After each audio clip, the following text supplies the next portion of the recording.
వంట నూనెల విషయానికొస్తే ఇండియా ఎక్కువగా దిగుమతులపై ఆధారపడాల్సి వస్తోంది. ప్రపంచవ్యాప్తంగా నూనె గింజల ఉత్పత్తిలో 4వ స్థానంలో ఉన్న ప్రతి ఏడాది దేశీయ అవసరాలకు దిగుమతులపైనే ఎక్కువగా ఆధారపడాల్సి వస్తోంది. దీంతో దిగుమతుల బిల్లు ఏకంగా $15 బిలియన్ చేరి వాణిజ్య లోటు పెరిగిపోవడానికి కారణమైంది. మరి ప్రభుత్వం దేశీయ వంట నూనెల ఉత్పత్తికి తీసుకుంటున్న చర్యలేంటి? వాణిజ్య లోటును పూడ్చడానికి తీసుకుంటున్న చర్యల గురించి ప్రత్యేక కథనంలో మరింత సమాచారం తెలుసుకుందాం.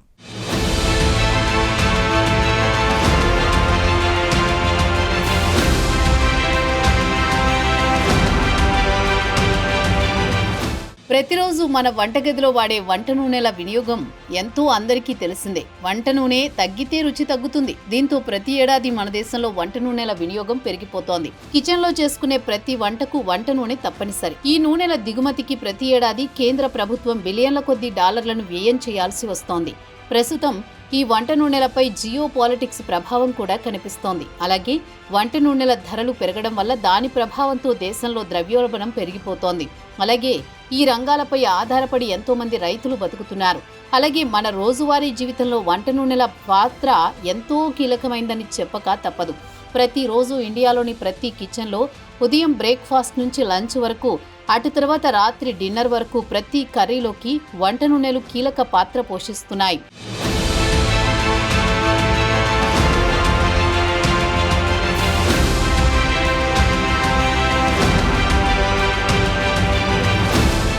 ఇక మన దేశీయ రవాణా అవసరాలకు, ఫ్యాక్టరీల అవసరాలకు మనం ఒపెక్ పై ఆధారపడి పెద్ద ఎత్తున ముడి చమురును దిగుమతి చేసుకుంటాం. పెట్రోల్ ధరలు పెరిగితే పెద్ద ఎత్తున గగ్గోలు పెడుతుంటాం.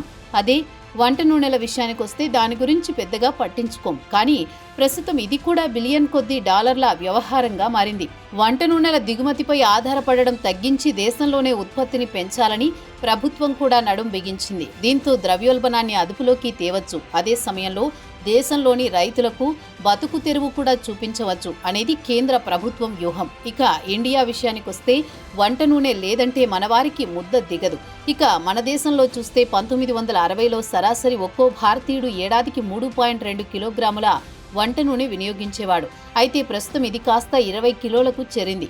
అంటే 1960 నుంచి చూస్తే ఏకంగా వినియోగం 500% పెరిగింది. వరల్డ్ హెల్త్ ఆర్గనైజేషన్ ప్రకారం చూస్తే ప్రతి ఒక్కరూ ఏడాదికి 13 కిలోల వంట నూనెను మాత్రం వినియోగించాలని సిఫార్సు చేసింది.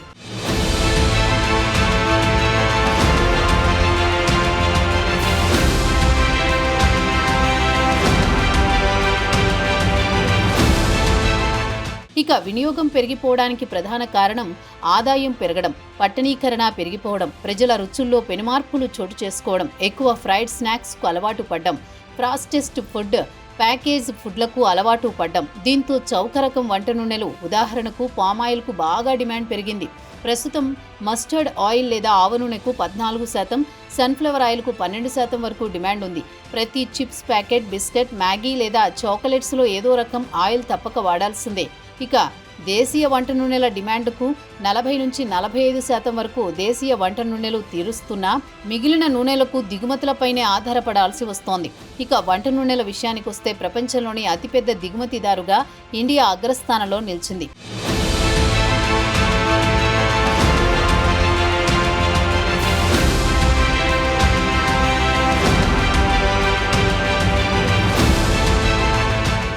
ఇండియా ప్రతి ఏడాది 13 నుంచి 15 లక్షల టన్నుల వంట నూనె దిగుమతి చేసుకుంటోంది. దీని సుమారు 1.3 లక్షల కోట్లు వ్యయం చేస్తోంది. ఈ మొత్తం ఎంతంటే చిన్న చిన్న దేశాల జీడీపీ కంటే ఎక్కువే అని చెప్పుకోవాల్సిందే. ముడి చమురు, బంగారం తర్వాత ఎక్కువ దిగుమతి బిల్లు వంట నూనెకే చెల్లిస్తున్నాం. దేశీయ అవసరాలు 60% దిగుమతులపైనే ఆధారపడాల్సి వస్తోంది. ఒకవేళ భౌగోళిక, రాజకీయాలు లేదా వాతావరణంలో మార్పులు, కరెన్సీ ఒడిదుడుకులకు గురైన దిగుమతి బిల్లు మరింత పెరిగే అవకాశాలున్నాయి. ఇక పామాయిల్ విషయానికొస్తే ఇండోనేషియా 82% గ్లోబల్ మార్కెట్ను శాసిస్తోంది. అర్జెంటీనా, బ్రెజిల్, రష్యా, ఉక్రెయిన్ విషయానికొస్తే సోయాబీన్, సన్ఫ్లవర్ ఆయిల్ రంగాల్లో హవా నడిపిస్తోంది. ఒకవేళ దక్షిణ అమెరికాలో కరువు కాటకాలు ఏర్పడితే ధరలు పెరుగుతాయి. అలాగే ఉక్రెయిన్లో యుద్ధం జరిగితే సన్ఫ్లవర్ ఆయిల్ అదృశ్యమవుతుంది. ఇక ఇండోనేషియా తమ దేశం నుంచి ఎగుమతులు నిషేధిస్తే వంట నూనెల ధరలు అమాంతం పెరిగిపోతాయి. ఇక దిగుమతులు డాలర్లలో చెల్లించాలి కాబట్టి రూపాయి బలహీన పడుతుంది. దీంతో మీరు ఇంట్లో వాడే వంట నూనెల ధరలు అమాంతం పెరిగిపోతాయి.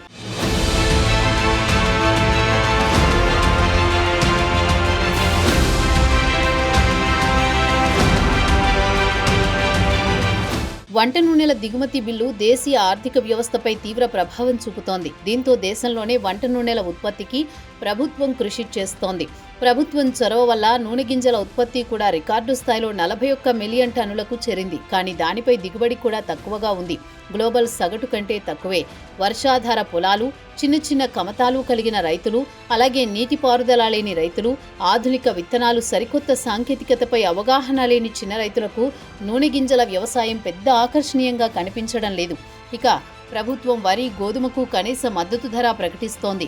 అదే చమురు నూనెలకు ప్రభుత్వం మద్దతు ధర ప్రకటించకపోవడంతో ఈ రంగం పెద్ద ఆకర్షణీయంగా కనిపించడం లేదు.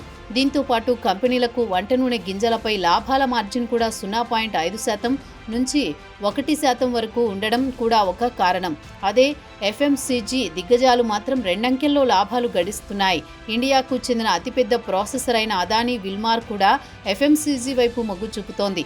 అలాగే పతంజలి విషయానికి వస్తే 2027 నాటికి ఆయిల్, ప్యాకేజీ గూడ్స్ను 50:50 నిష్పత్తిలో విభజించాలనే ఆలోచనలో ఉంది.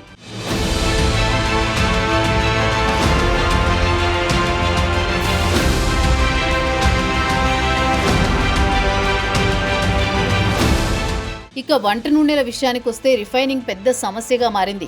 ఇండియాలో వందలాది రిఫైనరీస్ ఉన్నాయి.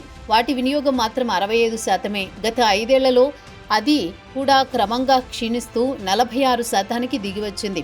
అతి తక్కువ సామర్థ్యంలో వినియోగం, అదీ కాకుండా నిర్వహణ వ్యయం పెరిగిపోవడంతో చిన్న రిఫైనరీలు ఆర్థికంగా ఇబ్బందులు పడుతున్నాయి.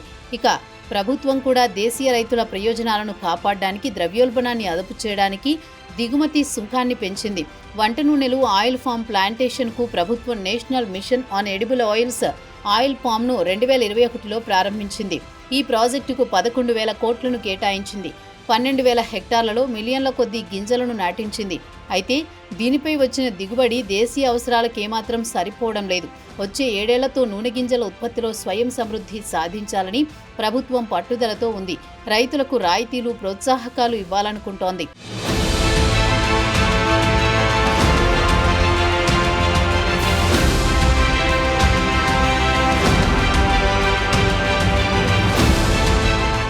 ఇక వంట నూనెలు కేవలం వంటల్లో పకోడాలు వేయించుకోవడానికి మాత్రమే కాదు, కరెంటు ఖాతా లోటు తగ్గించుకోవడానికి, దేశంలోని కోట్లాది మంది రైతుల బతుకు తెరువుకు, ద్రవ్యోల్బణాన్ని అదుపు చేయడానికి, విదేశీ షాకుల నుంచి తప్పించుకోవడానికి, లేదా యుద్ధాలు, కరువు కాటకాలు, విదేశాల్లో వంట నూనె గింజలు ఎగుమతిని నిషేధించినప్పుడు దేశంలో ధరలు పెరిగిపోకుండా ఉండడానికి కేంద్ర ప్రభుత్వం దేశంలోనే నూనె గింజల ఉత్పత్తిని పెంచాలనుకుంది. దీంతో అటు రైతులకు లాభదాయకంగా, ఇటు వినియోగదారుడికి ఊరట కలిగించే, అలాగే భవిష్యత్తులో వ్యవసాయ రంగం లాభసాటిగా ఉండేందుకు ఎల్లో రెవల్యూషన్ 2.0ను ప్రారంభించబోతోంది. ఇప్పటి వరకు గ్రీన్ రెవల్యూషన్స్, వైట్ రెవల్యూషన్స్ సాధించాం. త్వరలోని ఇండియా ఎల్లో రెవల్యూషన్పై అడుగులు వేస్తోంది. వంట నూనెల రంగంలో స్వయం సమృద్ధి సాధించాలని గట్టి పట్టుదలతో ఉంది. మరి భారతీయులు ఆ దిశగా విజయం సాధించాలని ఆశిద్దాం.